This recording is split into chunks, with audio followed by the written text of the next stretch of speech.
বাংলাদেশটাকে এভাবে রেখে আজকে সে হেলিকপ্টার দিয়ে বাংলাদেশ ত্যাগ করেছে, পালিয়ে গেছে। এটা বাংলাদেশের জন্য লজ্জা। আপনি যদি থাকতে চাইতেন, আপনি তত্ত্বাবধায়ক সরকার প্রতিষ্ঠিত করে নিয়ে আপনি পদত্যাগ করতেন, তারপরে আপনার নামে মামলা হতো এবং আপনি কারাগারে থাকতেন। আমরা বিশ্বাস করেছিলাম দেশনেত্রী বেগম খালেদা জিয়া কারাগার থেকে আসবেন, শেখ হাসিনা সেই শূন্যস্থান পূরণ করবেন, কিন্তু উনি পালিয়ে যাওয়ার কারণে সেই শূন্যস্থান পূরণ করা আপাতত যাচ্ছে না।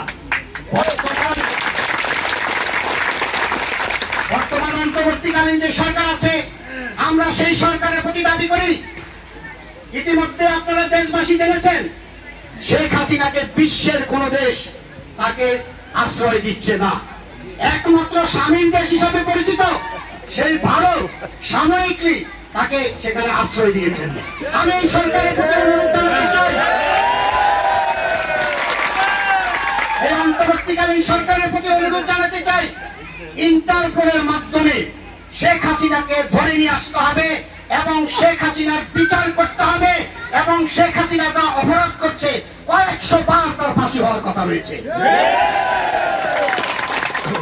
আজকে আপনারা যারা এই গণতন্ত্রের সংগ্রাম করেছেন, যুদ্ধ করেছেন, নির্যাতনের শিকার হয়েছেন, কথা বলতে পারেননি, উন্নয়ন পাননি, আপনাদের সম্পদ আওয়ামী লীগ বিভিন্নভাবে দখল করেছে। আপনারা ইতিমধ্যে জানেন এই ওবায়দুল কাদের বলেছিল বাংলাদেশে যদি ক্ষমতার পরিবর্তন হয় তাহলে 5 লক্ষ লোক মারা যাবে। সেই হিসাব করে দেখেন বাংলাদেশে কোনো গন্ডগোলই হয়নি যদি সেই ওবায়দুল কাদেরের কথা আমি ধরতে যাই। ওবায়দুল কাদের কেন এই কথা বলেছেন? অপরাধের মাত্রা এমন একটি পর্যায়ে পৌঁছে গেছে যে বাংলাদেশে আওয়ামী লীগের লক্ষ লক্ষ মানুষকে হত্যা করা হবে, আমরা এত বেশি অপরাধ করেছি, সেই অপরাধ থেকেই সেই 5 লক্ষ লোককে হত্যা করা হবে সেই কথা সে বলেছিল। আজকে আপনারা গসিটি বেগমের ইতিহাস জানেন, গঙ্গার পানিতে ডুবিয়ে তাকে হত্যা করা হয়েছিল। এই গসিটি বেগমের নাম বাংলাদেশের কোথাও আর কেউ গসিটি বেগম রাখে নাই। মির্জাফরের ইতিহাস আপনারা জানেন, ওই মির্জাফর এখন পর্যন্ত আর কেউ কোনোদিন এই নামটা রাখে নাই। আজকের পর থেকে বলে রাখি, বাংলাদেশে হাসিনা নামে কোন সন্তান, কোন বাবা মা ওই সন্তানের নাম আর কোনোদিন রাখবে না।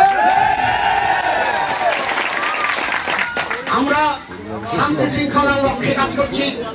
আজকে যেটা আমরা করছি, বৈষম্য বিরোধী ছাত্র আন্দোলনে যারা নিহত হয়েছেন সেই শহীদদের রুহের মাগফিরাত কামনা করছি। সেই সাথে যারা আহত হয়েছেন আমরা তাদের আশুরূপ মুক্তি কামনায় আজকে মিলাদের আয়োজন করেছি। জুম্মার নামাজ মসজিদে আমরা সেই মিলাদের আয়োজন করেছি এবং সেই দোয়ার আয়োজন করেছি। সেই সাথে এই যে মুক্তিযুদ্ধের বিজয় উল্লাস 2024 সেই ক্ষেত্রে সকলে মিলে আমরা আজকে আনন্দ ফুর্তি করছি। একটু পরে ইনশাআল্লাহ আমরা আনন্দ ফুর্তি করব। সেই সাথে একটু বলতে চাই, কোনোভাবে আমাদের প্রতি যারা অত্যাচার করেছে, নির্যাতন করেছে, আমরা প্রতিশোধ পরায়ণ হব না। তাহলে আমরা ওই কুকুরের সাথে আমরা সে আচরণটা করতে যাব না। আমরা মনে করি এখানে একটি কথা না বললেই নয়। আমি জানি আপনারা কি আমার প্রতি রাগ হচ্ছেন কিনা, আমি সমালোচ করছি কিনা। এই বৈষম্য বিরোধী ছাত্র আন্দোলনে আমাদের এই গ্রাম থেকে, এই অঞ্চল থেকে যারা চাঁদপুরে গিয়েছিল, যারা ওই আন্দোলনে অংশগ্রহণ করেছিল, এখানকার আওয়ামী ছাত্রলীগ থেকে তাদেরকে হুমকি দিয়ে বলা হয়েছিল তাদের পা কেটে ফেলা হবে, তাদের হাত কেটে ফেলা হবে। আজকে যদি তারা উত্তেজিত হয় এই অঞ্চলের মানুষ, তাহলে তাদের পালাবার পথ থাকবে না।